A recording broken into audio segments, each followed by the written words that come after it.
आणि आता एक महत्त्वाची अपडेट समोर येते। वाल्मिक कराडला वैद्यकीय चाचणीसाठी नेण्यात आलंय। या क्षणाची महत्त्वाची अपडेट आपण पाहतोय। गेल्या 11 दिवसापासून वाल्मिक कराडचा शोध सुरू होता।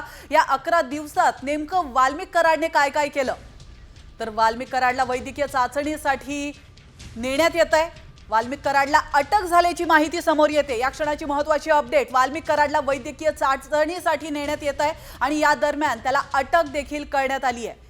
1 वाजेपासून सीआयडी कडून वाल्मिक कराडची चौकशी सुरू होती आणि त्यानंतर त्याच्या अटकेची शक्यता देखील व्यक्त करण्यात येत होती। तर आता अखेर वाल्मिक कराडला अटक करण्यात आली आहे आणि यानंतर वाल्मिक कराडला वैद्यकीय चाचणीसाठी नेण्यात येत आहे।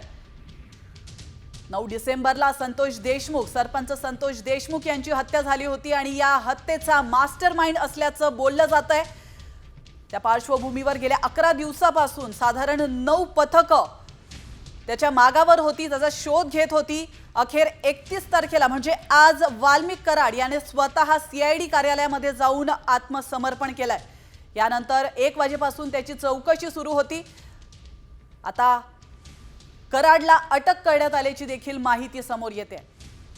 तर खंडणीसह संतोष देशमुख हत्या प्रकरणासह अनेकही गुन्हे त्याच्यावरती दाखल आहेत आणि याविषयी अधिक माहिती देण्यासाठी आपले प्रतिनिधी सागर आव्हाड हे आपल्यासोबत फोन लाईन वरून जोडले गेलेत। सागर, अतिशय महत्त्वाची अपडेट समोर येते। वाल्मिक कराडला आता अटक देखील करण्यात आली आहे, काय अधिक माहिती? वाल्मिक कराड शरण आल्यानंतर त्याला त्याची चौकशी झाली आणि चौकशी अंती वाल्मिक कराडला सीआयडी पोलिसांनी अटक आता केलेली आहे आणि वैद्यकीय तपासणीसाठी वाल्मिक कराडला औंधच्या शासकीय रुग्णालयामध्ये आता पोलीस घेऊन चाललेले आहेत। काही वेळामध्ये पोलीस जे आहेत ते औंध पोलीस स्टेशनमध्ये औंध हॉस्पिटलमध्ये दाखल होतील आणि त्यानंतर वैद्यकीय तपासणी झाल्यानंतर त्याला कोर्टामध्ये हजर केलं जाईल। वाल्मिक कराडला कुठल्या कोर्टामध्ये हजर करणार याची आता उत्सुकता सगळ्यांना लागलेली आहे। केसला घेऊन जाणार की पुण्यातील कोर्टामध्ये हजर करणार हे पाहणं महत्त्वाचं ठरणार आहे।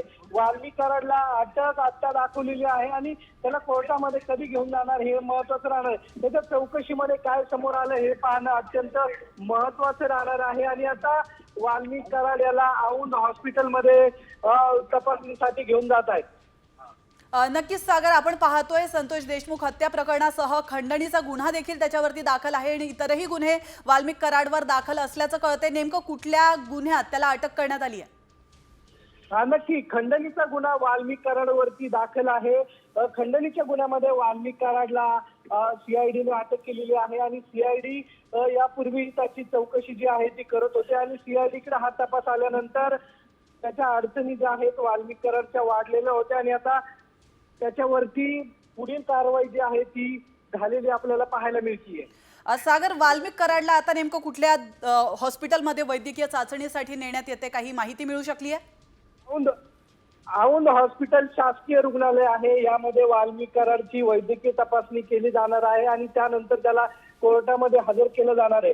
2 ते 2.5 तास वाल्मिक कराडची चौकशी जी आहे ती झालेली आहे आणि चौकशी झाल्यानंतर वाल्मिक कराडला सीआयडीने अटक केली आणि पुढील कारवाई जी आहे ती सीआयडीने आता सुरू केलेली आहे।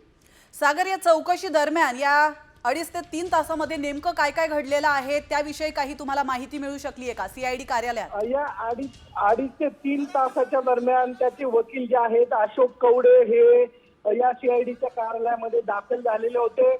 त्यांची भेट यावेळेस सीआयडीच्या अधिकाऱ्यांनी घेतल्याची माहिती जी आहे ती आता समोर आलेली आहे आणि काही वेळामध्ये माहिती जी आहे ती समोर येईल। वाल्मिक कराड यांनी आपल्या चौकशी अंती काय माहिती सीआयडीला दिलेली आहे त्याच्यावर खंडणीचा गुन्हा दाखल आहे। त्यांनी आवादा कंपनीला 2 कोटीची खंडणी जी आहे ती मागितलेली होती आणि त्या अंती त्याच्यावरती ही कारवाई जी आहे ती करण्यात आलेली होती। त्याच्यावरती केज पोलीस स्टेशनमध्ये गुन्हा दाखल होता। त्याचबरोबर देशमुख हत्या प्रकरणातही वाल्मिक कराडचं नाव समोर येतंय आणि त्यानंतर वाल्मिक कराड गेले 12 दिवस फरार होता। फरार असल्यानंतर त्याचा शोध घेण्यासाठी सीआयडीने त्याचबरोबर बीड पोलिसांनी काही पथकं रवाना केलेली होती। या सर्व पथकाला गुन्हा देत नक्कीच काही पथकं रवाना करण्यात आली होती। कराडला शोधण्यासाठी, मात्र त्याने स्वतःच आज आत्मसमर्पण केलेलं आहे। 2.5 ते 3 तास त्याची चौकशी चाललेली आहे आणि चौकशीच्या अंती त्याला अटक देखील करण्यात आली आहे। खंडणीच्या गुन्ह्यात ही अटक झाल्याचं महत्त्वाची माहिती आपले प्रतिनिधी सागर आव्हाड यांनी आपल्याला दिलेली आहे। धन्यवाद सागर, तुम्ही दिलेल्या महत्त्वपूर्ण माहितीबद्दल।